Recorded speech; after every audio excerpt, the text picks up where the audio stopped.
Ya, biar Roh Kudus saja. Saya mengalir sebenarnya seperti tadi pagi, saya rindu melanjutkan firman Tuhan yang sudah kita bahas pada minggu kemarin tentang bagaimana di dalam Yehezkiel, saudara, di dalam Yehezkiel kita sudah berbicara tentang bagaimana sungai yang keluar dari bait suci Allah, berbicara saya masuk kepada Roh Kudus atau kepada berbicara tentang Yesus Kristus, ya. Jadi saudara, tentang kekudusan Allah yang adalah kudus dan luar biasa, rela meninggalkan surga hanya untuk supaya berjumpa atau supaya untuk menjamah umat manusia. Amin. Nah saudara, semakin banyak kita mendengar firman Tuhan, kita semakin dikuatkan imannya. Karena apa? Iman timbul dari pendengaran. Pendengaran cerita dongeng. Oh enggak, cerita firman Tuhan ya saudara ya. Karena hanya firman Tuhan yang bisa membuat iman kita teguh. Haleluya. Terima kasih, puji syukur kepada Tuhan kita yang luar biasa, Gembala Agung kita yang mempercayakan baik saya, hamba-hamba Tuhan yang melayani malam hari ini, si dan jemaat Tuhan boleh lagi datang beribadah semua karena kemurahan dan kebaikan Tuhan. Amin. Jadi jangan lewatkan. Saya selalu ingatkan saudara, kalau ke gereja usahakan ketemu Tuhan ya. Kalau kita pergi manten, kalau kita nggak ketemu pengantennya terus pulang, itu namanya nengok doang ya. Nah, jangan sampai kita ke gereja nengok doang, nggak ketemu sama pemilik atau fokus utama kita, tuan rumah. Tuan rumahnya bukan saya saudara, saya hanya Allah Tuhan ya.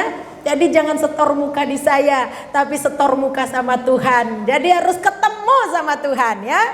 Jadi saya rindu, jangan lewatkan karena waktu kita cuma sangat singkat, 1 jam bahkan 1 jam setengah ya saudara, untuk kita ada di hadirat Tuhan. Jadi fokuskan diri, usahakan berjumpa dengan Tuhan, menarik sesuatu, mendapat sesuatu dari ibadah yang kita nikmati pada malam hari ini ya saudara ya. Jadi itu harapan kami dan doa kami seminggu sebelum ibadah raya, dari Senin ketemu Sabtu, karena Minggu kami nggak ada doa pagi. Yang kami doakan setiap pagi, setiap siang doa di sini cuman supaya ibadah kita berkuasa, ibadah kita membuat umat Tuhan benar-benar berjumpa dengan Tuhan. Amin. Kami rindu supaya pertumbuhan rohani nyata. Amin. Terima kasih buat Bapak Gembala yang sudah mempercayakan kami lagi untuk melayani Tuhan pada malam hari ini. Haleluya. Puji Tuhan, saudara siap? Apa yang Ibu Ayu saksikan tadi itu, nah kita bawa ya, kita belajar sedikit-sedikit. Saya juga masih belajar. Kebetulan kita untuk doa siang, kita sudah berada di Kejadian pasalnya yang ke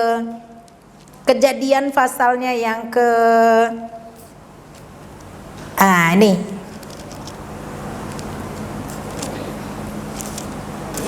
Yakub ya, Kejadian pasalnya yang ke-20. Kita kemarin sudah sampai 30 sih saudara. Tadi saya ingat kesaksian Ibu Ayu.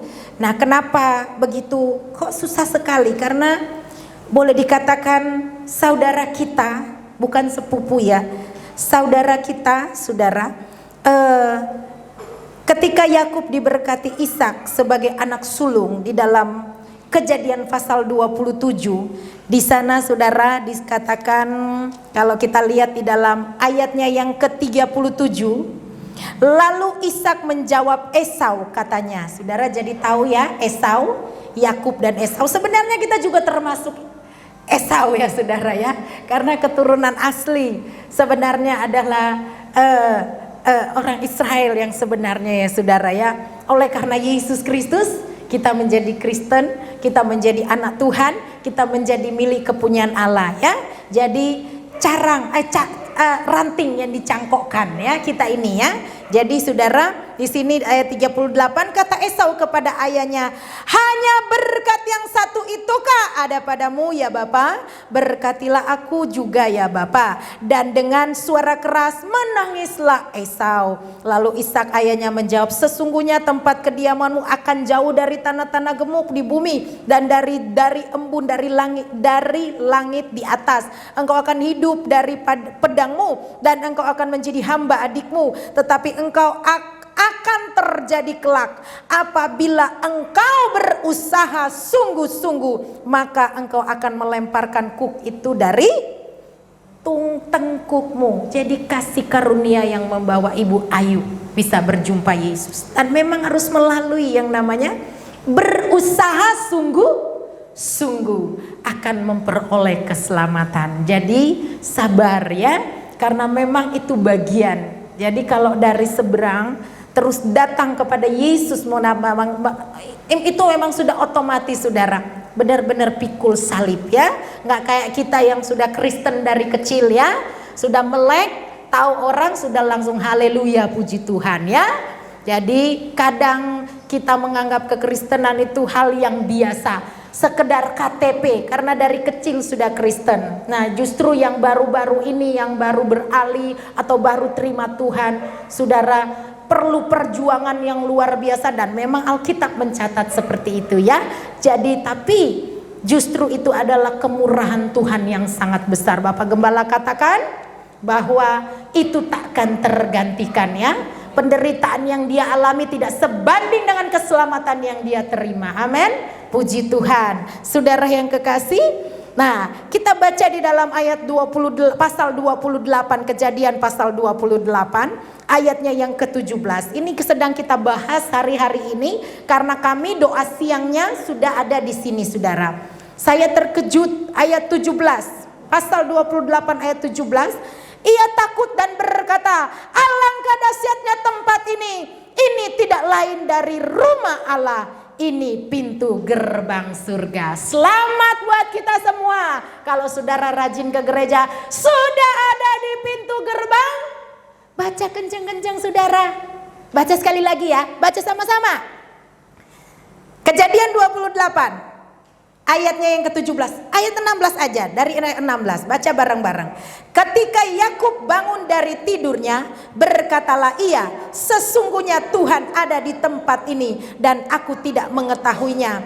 Ia takut dan berkata, alangkah dahsyatnya tempat ini tidak lain dari rumah Allah. Ini pintu gerbang surga. Ini apa saudara?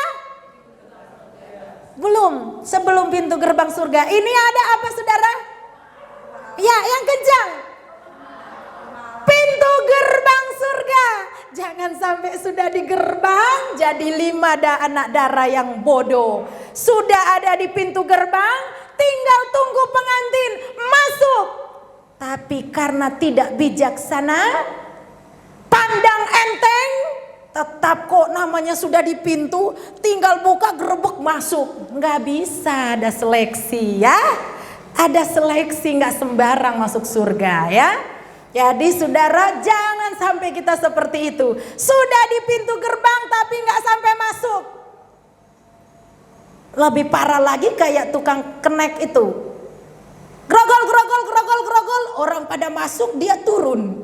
Dia nggak ikut ke grogol. Cuman teriak grogol, grogol, grogol, grogol. Ya kan? Tanah Abang, Tanah Abang, Tanah Abang. Kedunguni, kedunguni, kedunguni. Orang penuh diangkut, dia turun. Itu kenek. Tahu kenek kan? Tahu kenek kan, joki dari sopir itu yang suka cari penumpang. Dia teriak-teriak tapi dia sendiri nggak naik angkot sampai tujuan. Jangan sampai orang Kristen kita begitu. Surga, surga, surga. Yesus, Yesus, Yesus. Kita sendiri nggak pernah jumpa sama Yesus. Sayang ya. Makanya saya bilang, kalau ke gereja ketemu sama Tuhan, sudah di pintu gerbang. Karena sudah di pintu gerbang, tinggal tunggu masuk. Jangan sampai kita hilang ya, percuma, kasihan ya. Jadi saudara mulai mengerti ya. Mulai malam hari ini, mari saudara, kalau kita ada di rumah Tuhan, lepaskan, tanggalkan segala beban. Sekali lagi saya katakan, firman Tuhan tidak pernah berdusta. Carilah dahulu kerajaan Allah dan kebenarannya, maka semuanya itu akan kutambahkan. Kelepasan itu bonus. Kesembuhan itu bonus.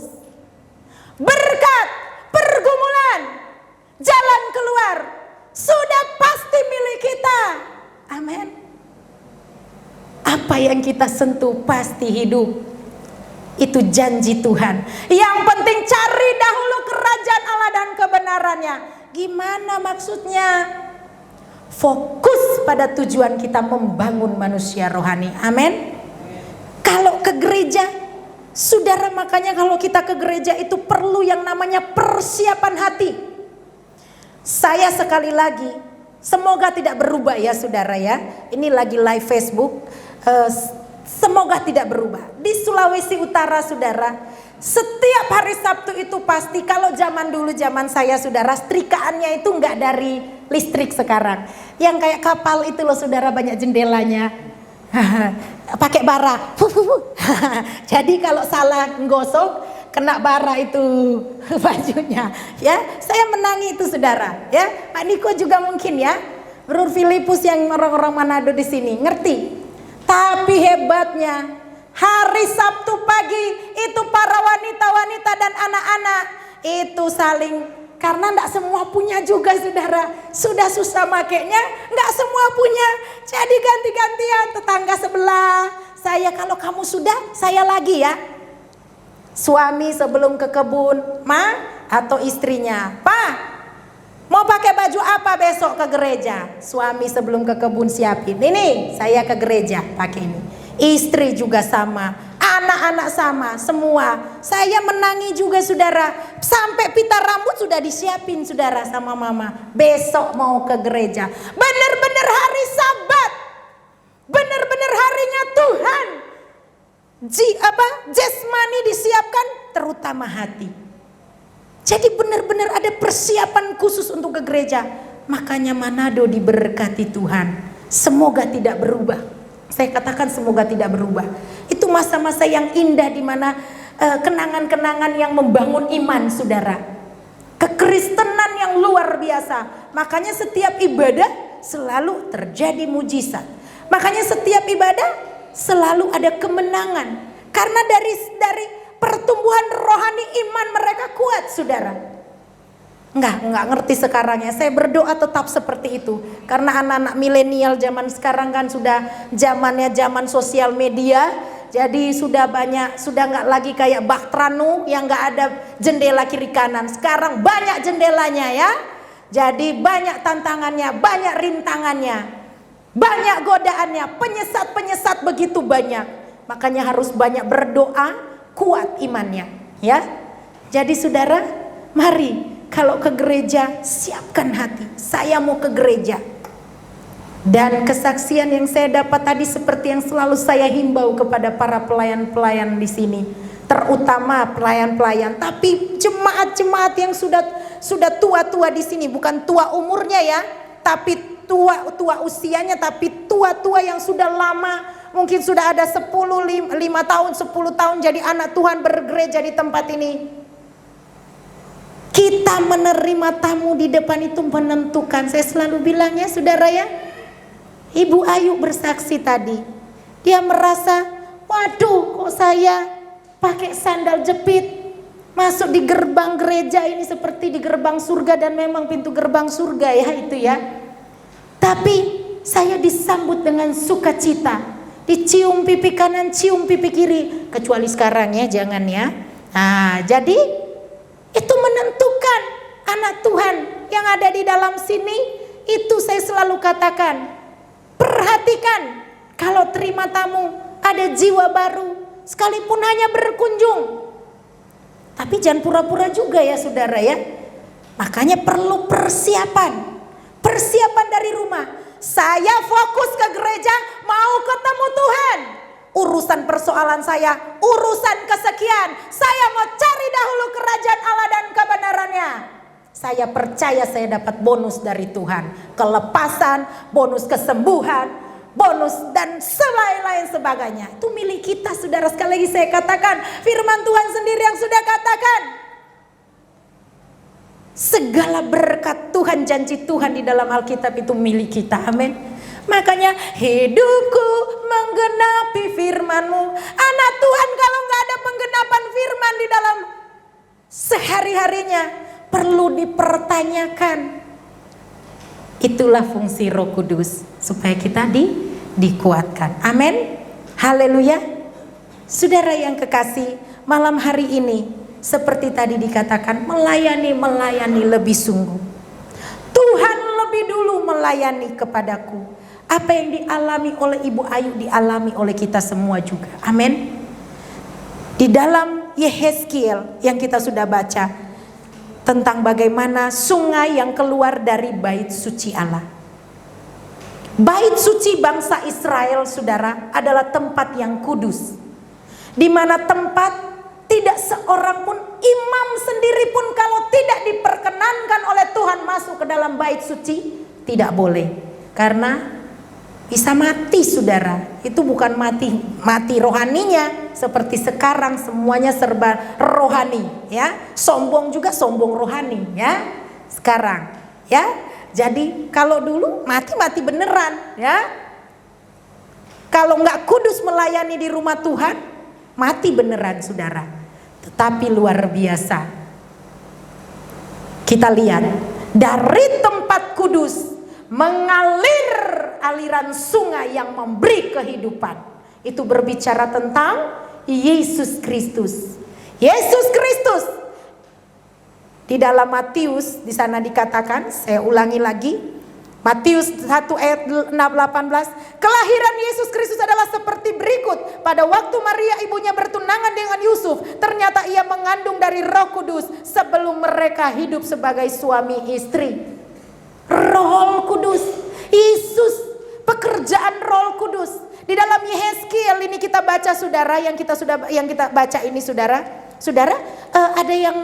ada yang belum tahu tentang Yehezkiel 47? Saya tanya dulu. Ada yang belum tahu Yehezkiel 47? Saudara buka. Jadi saya akan lanjut.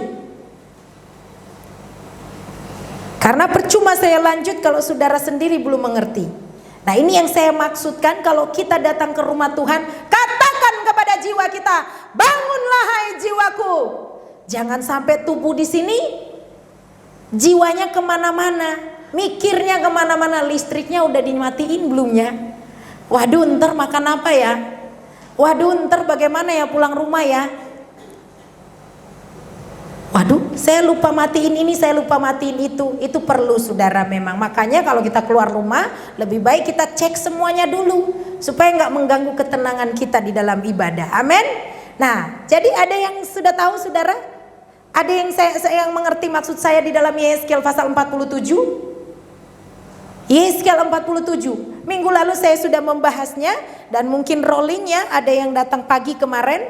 Saudara yang kekasih, Yehezkiel pasal 47 berbicara tentang di mana sebuah sungai yang keluar dari bait suci Allah. Jadi waktu itu Yehezkiel mendapat penglihatan, ada seorang yang keluar dari bait suci Allah memegang tongkat pengukur, dan pada ukuran pertama air itu masih sampai di mata kaki, pada ukuran yang kedua air itu sampai di lutut, pada ukuran yang ketiga air itu sampai di pinggang, dan ukuran selanjutnya air itu menjadi begitu banyak sampai bisa berenang orangnya. Itu tanda kepenuhan Roh Kudus. Semua hamba Tuhan pasti juga setuju. Penafsiran ini berbicara, air kehidupan ini berbicara tentang Roh Kudus. Amin. Kenapa dikatakan Roh Kudus? Karena di dalam ayatnya yang ke-7 di sana dikatakan, dalam perjalanan pulang Yehezkiel, ketika dia mulai terikut bawah sungai, dia mulai dan sampai di sana dia pulang. Dia melihat, saudara, air itu mengalir bahkan sampai ke laut mati. Saudara tahu laut mati? Laut yang gak punya kehidupan. Kenapa dia gak ada kehidupan? Saya katakan itu laut mati. Kalau saudara tahu gak ada kehidupan di sana, karena di sana itu lautnya itu cuman sebuah bundaran itu, dia cuma nampung air, gak pernah ada pembuangan, gak jalan. Nah, itu kata hamba-hamba Tuhan zaman senior ya. Nah, kalau orang cuma nampung lama-lama mati gitu loh. Ndak menyalurkan. Ya memang kalau menurut saya juga mati ya saudara ya. Karena apa? Kalau mau dipenuhkan, nih gelasnya penuh harus kosong. Iya kan? Kalau ndak kosong-kosong nggak ditambah-tambah. Bener nggak saudara? Kalau airnya tetap nih ya di gelas, saya kasih di gelas, nih saya kasih nih ya. Saya coba Bapak Ibu di rumah, ambil air taruh di gelas. Terus nggak ada yang minum, nggak ada yang ngapa-ngapain, taruh aja begitu. 3 hari berlumut atau jentik nyamuk ya. Ada jentik nyamuk nggak ya? Ya saudara, nggak berguna, mati. Supaya diisi baru harus diminum. Berkat Tuhan supaya selalu baru harus disalurkan. Itu maksudnya ya katanya. Jadi itu laut mati, cerita singkat laut mati. Jadi di sana nggak ada kehidupan. Itu jentik nyamuk aja nggak bakalan mati. Orang manusia aja ditenggelamkan di sana, lautnya nggak mau terima saudara. Ngambang lagi dia ke atas orangnya. Kalau saudara nggak percaya nanti lain kali pergi bersama ya. Terus kita nyelam ke sana. Saudara mau 10.000 kali nyelam balik lagi ke atas saudara, nggak tenggelam ya, karena ya begitulah. Jadi saudara, nah kedua dia melihat sepanjang jalan kiri kanan sungai itu saudara, itu pohon-pohon rimbun di sana yang berbuah setiap waktu, tidak ada musimnya. Dan pohon-pohon itu berbuah luar biasa. Semuanya menghasilkan buah dan bermanfaat sampai daun-daunnya menjadi obat. Dan sepanjang jalan dia melihat orang menangkap ikan. Ada penjemuran pukat-pukat penangkap ikan. Ikan-ikan bukan hanya ikan-ikan kecil yang ada di sungai itu. Bahkan ikan-ikan yang ada di laut besar ada di situ saudara. Sungai macam apa ini saudara ya? Bahkan yang lebih luar biasanya lagi. Orang bisa mengelola garam di sana, padahal bukan di lautan, ya. Ada kehidupan. Itu adalah pekerjaan Roh Kudus. Makanya saya sangkut pautkan ayat firman Tuhan ini dengan Kisah Para Rasul 1 ayat 8. Kamu akan menerima kuasa apabila Roh Kudus turun ke atasmu. Dan kamu akan menjadi saksiku di Yerusalem, di Yudea, sampai ke ujung dunia. Amin. Haleluya. Ada Roh Kudus, tiada yang mustahil. Gak ada yang mustahil. Dan Roh Kudus itu adalah Yesus sendiri. Karena Yesus kita baca di dalam Matius pasal 1 tadi, Yesus benih dari Roh Kudus. Berarti Yesus ya memang benar, Allah Bapa, Allah Anak, Allah Roh Kudus itu satu semuanya dengan tugas yang berbeda, ya. Dan kembali saya sudah masuk ke dalam kekudusan ini. Dari tempat yang kudus, bangsa Israel yang harusnya tempat yang kudus orang ke dalam itu nggak sembarangan, justru dari tempat kudus itu malah keluar. Kekudusan itu yang nyari, yang menguduskan. Luar biasa. Saudara paham maksud saya? Harusnya orang yang masuk ke rumah Tuhan bangsa Israel dulu waktu zaman itu, harusnya yang masuk, dan itu pun kalau nggak diperkenankan Tuhan nggak boleh masuk. Tetapi Tuhan akhirnya, aduh ini bangsa ini umat manusia nggak bisa nih. Sudah sampai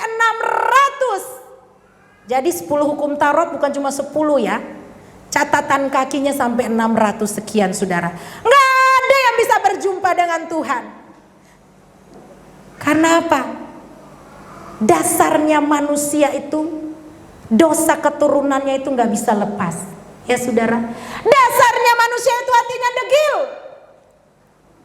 Nah saudara, makanya Yesus sendiri yang harus turun.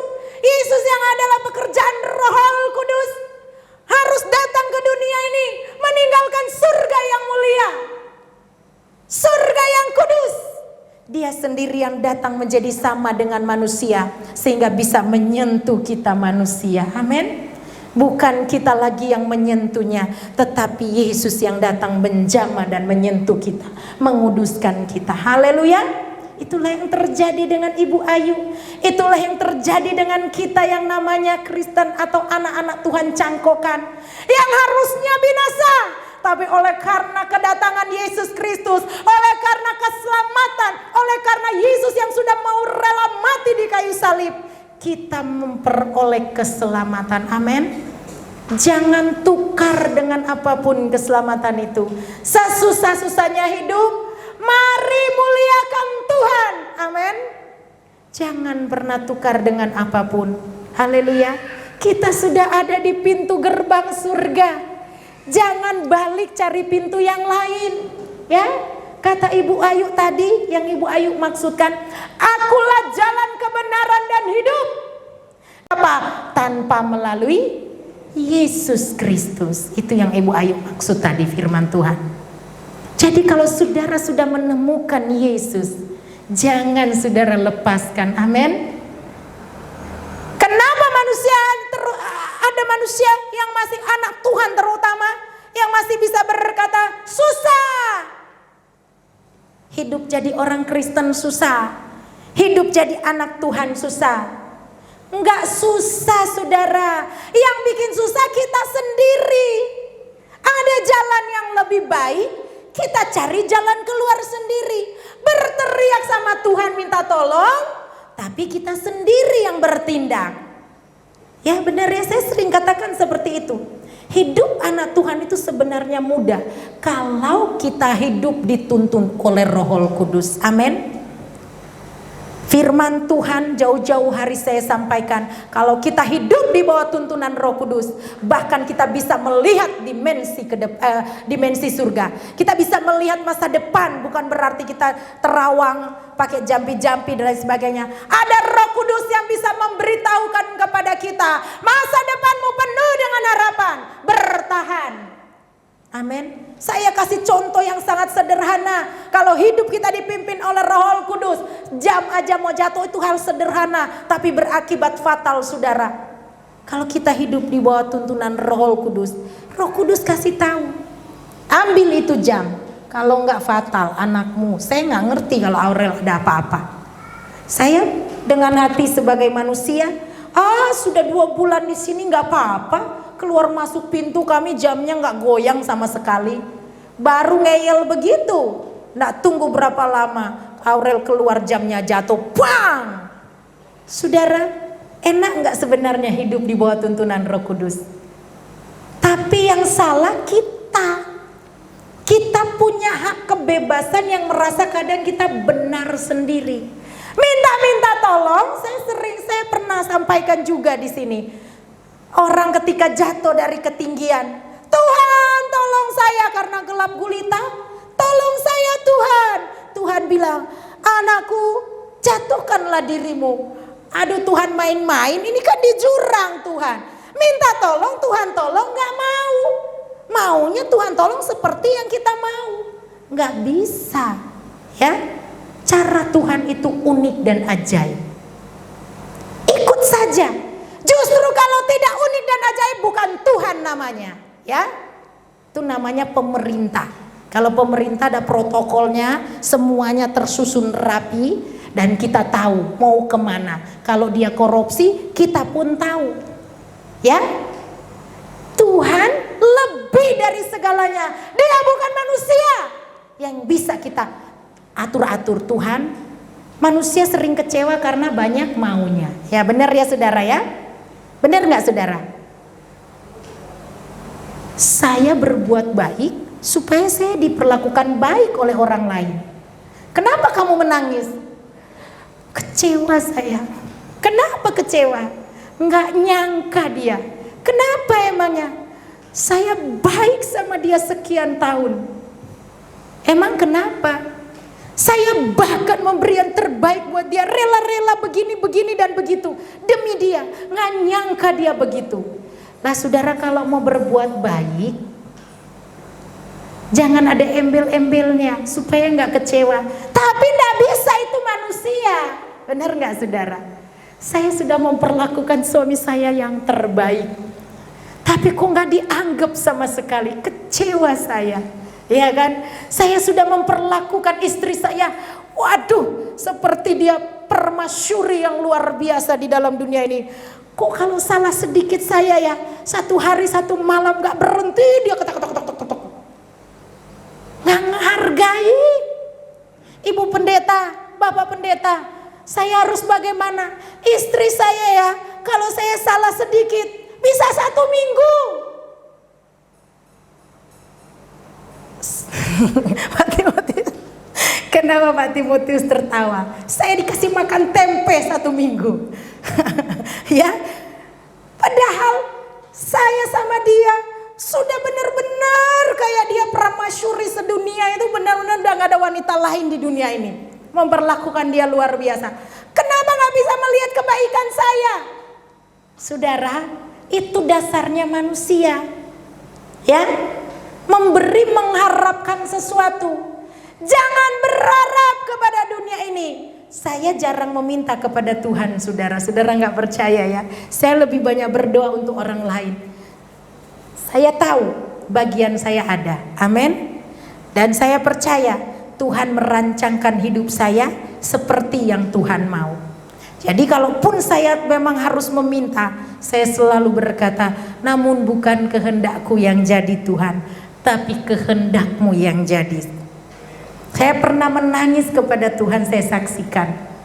Waktu pertama ada di tempat ini, saudara. Waktu itu, saudara, kita ini live sebenarnya ya saudara, tapi ini kesaksian hidup, nggak apa-apa. Mungkin saudara pikir kami nggak pernah kekurangan, tapi ada saat dimana Tuhan bisa tutup semua jalan untuk menguji, ya. Jadi hal yang mustahil, tapi itu Tuhan justru buktikan supaya kita berharap sama Tuhan, jangan berharap kepada manusia. Istri-istri jangan berharap sama suami, saya katakan jangan, ya. Nanti kecewa, banyak menuntut, ya. Suami-suami jangan berharap sama istri, nanti kecewa, banyak menuntut. Berharap sama Tuhan, amin.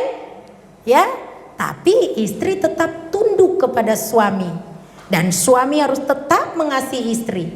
Kok suami saya nggak peduli sama saya? Jangan lapor suami, tambah nggak peduli. Lebay amat ya kan saudara ya. Saya maaf saya ketawa ya.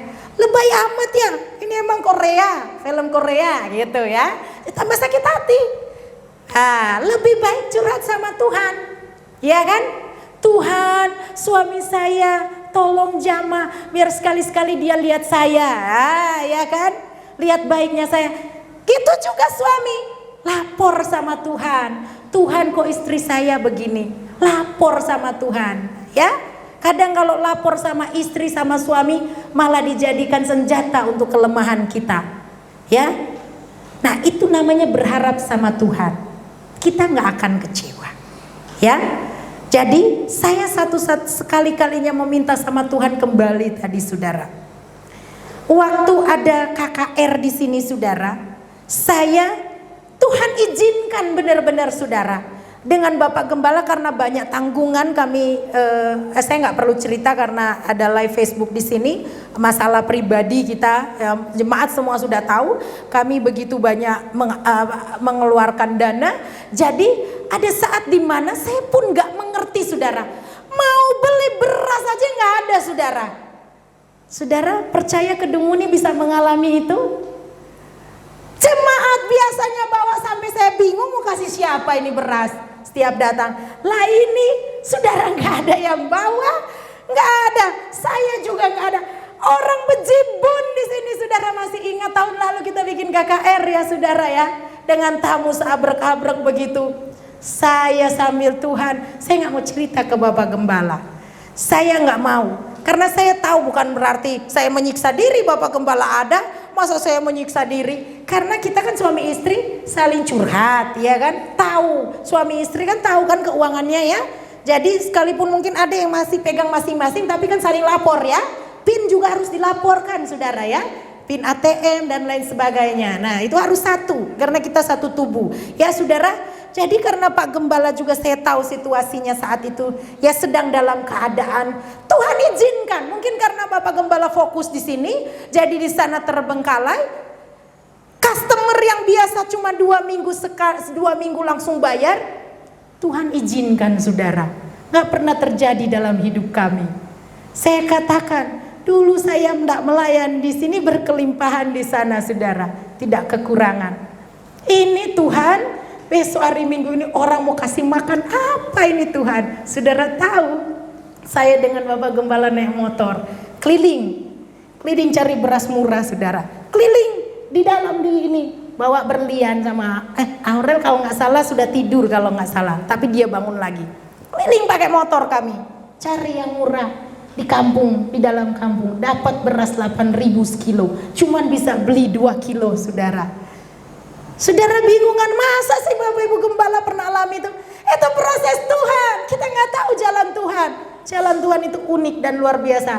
Saya teriak sama Tuhan sekali itu. Banyak orang, banyak tamu di luar, saudara. Ini mau makan apa? Besok mau wah, buat sarapan. Saya udah serahkan ke Tuhan. Tapi yang membuat saya merasa sakit, saudara, bukan sakit, saudara, tapi ini di hati ini seperti mau berontak. Itu benar-benar tantangan luar biasa bagi saya, saudara. Saya Aurel nangis terus, saudara. Mungkin kontak batin karena saya nggak tenang, saudara. Dia nangis terus. Saya bukan Aurel udah berhenti nangis, saya yang nangis, saudara. Nangis, Bapak Gembala masuk, saya lagi nangis.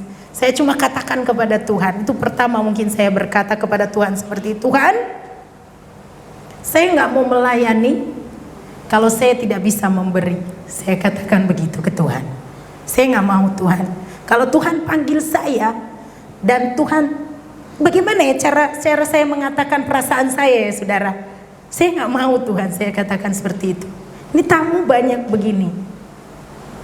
Saya nggak mau tunjukin kelimpahan, tapi saya juga nggak mau, Tuhan, kalau mereka tahu kalau saya susah. Dan yang lebih orang yang datang orang sukses semua, saudara. Tapi saya nggak pernah berharap. Saya justru berharap saya bisa memberkati, karena itu gaya hidup kami, saudara. Tapi bagaimana mau memberkati? Mau kasih makan enak mereka saja nggak ada.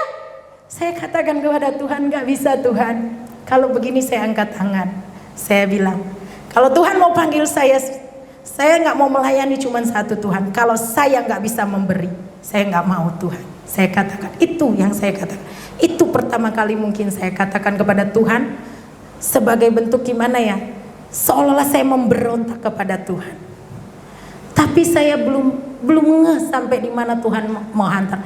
Luar biasa, ternyata Tuhan memang harus saya alami yang namanya pergumulan dalam namanya. Enggak cuma di pedalaman sana yang bergumul begitu, Jesse.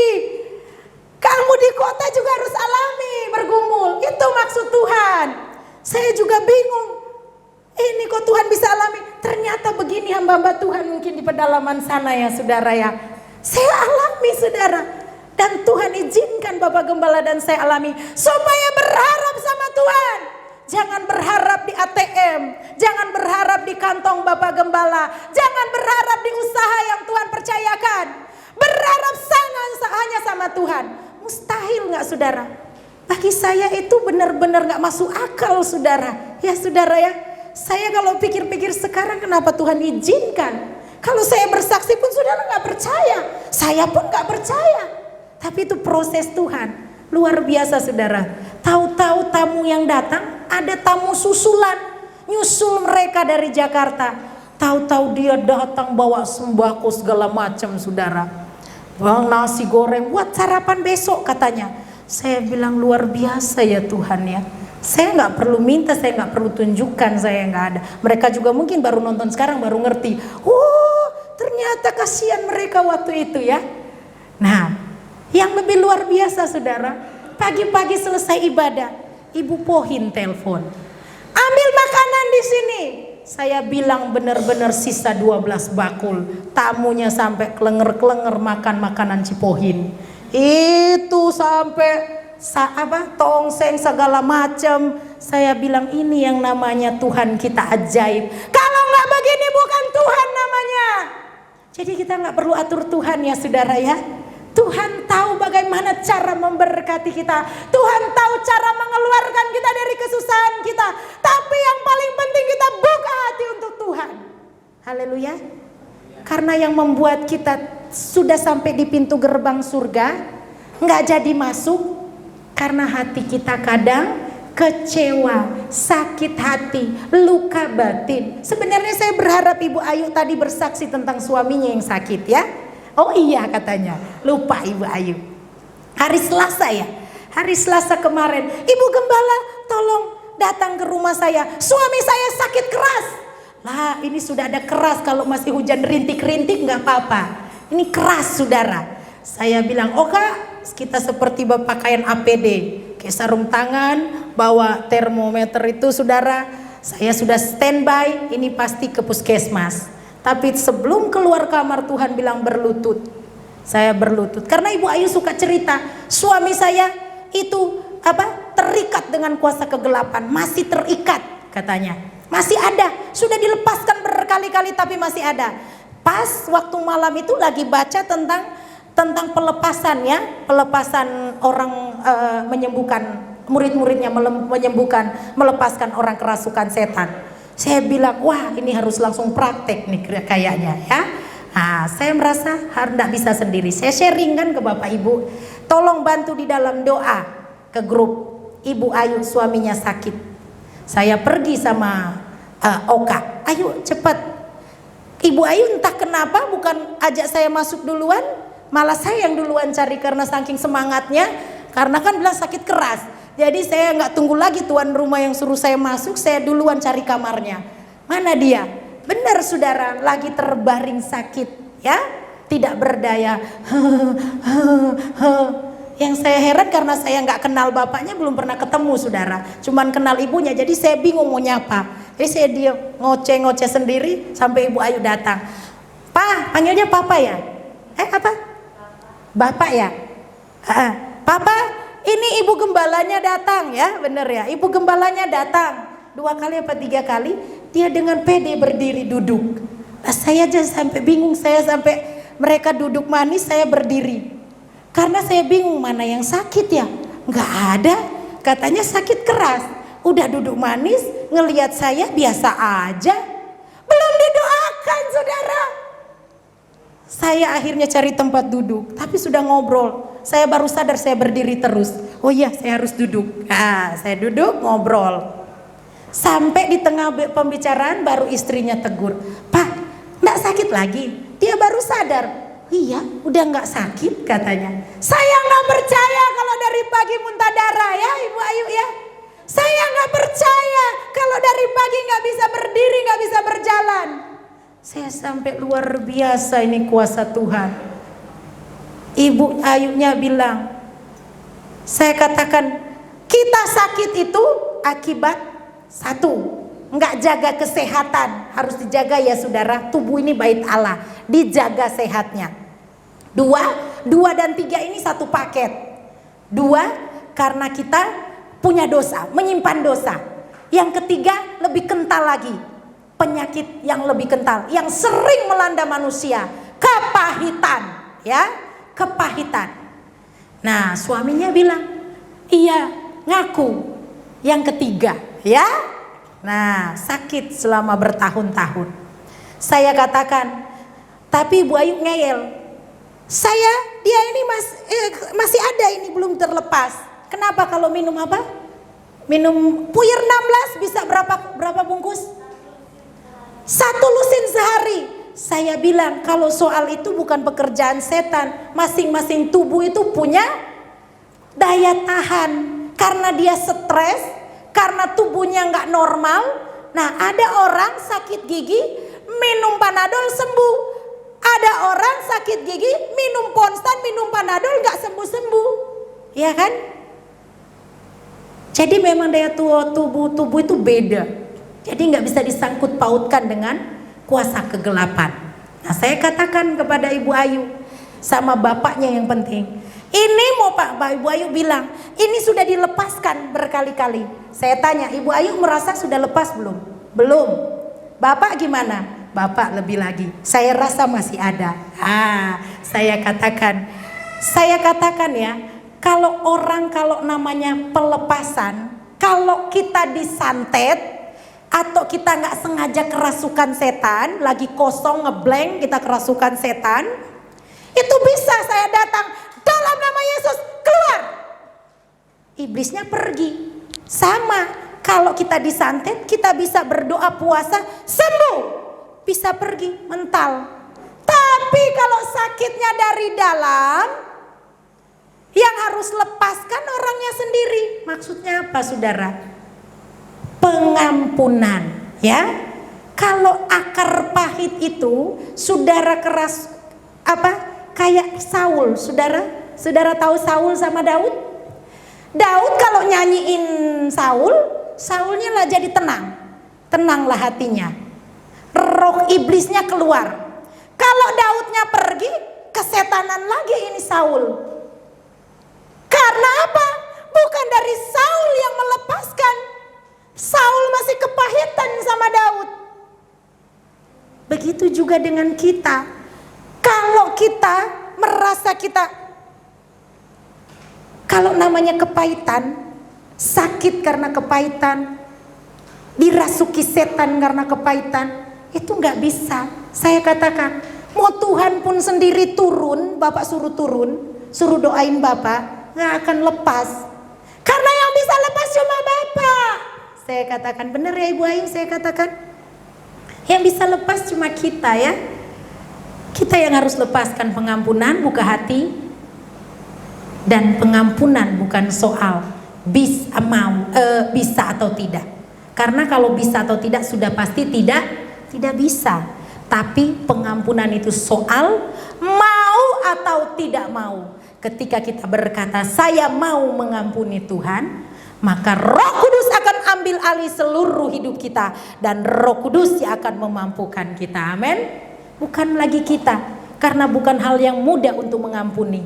Tetapi kalau ada Roh Kudus di dalam hidup kita, ada aliran air hidup, yaitu kuasa Roh Kudus seperti Yeskiel 47 ini, maka kita akan seperti Yesus yang masih dengan mata kepalanya sendiri melihat murid-muridnya meninggalkan dia, prajurit-prajurit mengolok dia, tapi masih bisa berkata, Bapa, ampunilah mereka karena mereka tidak tahu apa yang mereka perbuat. Amin. Kuasa Roh Kudus yang memampukan kita. Haleluya. Kita sama saudara. Kita sama. Kita seharusnya binasa. Namun oleh karena kasih Yesus yang luar biasa, kita boleh ada di pintu gerbang surga saat ini. Amin. Haleluya. Mari saudara, saya rindu supaya saudara buka hati. Firman Tuhan yang sangat singkat pada saat malam hari ini. Saya rindu sebelum kita masuk di dalam perjamuan asa yang kudus, kita berdamai dulu dengan diri kita sendiri. Sebelum kita berdamai dengan orang lain, kita terima keadaan kita. Tuhan, saya tidak mudah mengampuni, saya tidak mudah untuk melupakan, tetapi saya percaya, saya mau Tuhan, jamah saya. Allah yang adalah kudus rela meninggalkan surga yang mulia hanya untuk kita saudara, hanya untuk menyelamatkan kita, hanya untuk bisa menjamah kita menjadi manusia baru. Amin. Haleluya. Mari saudara, para pelayan altar saya undang maju ke depan.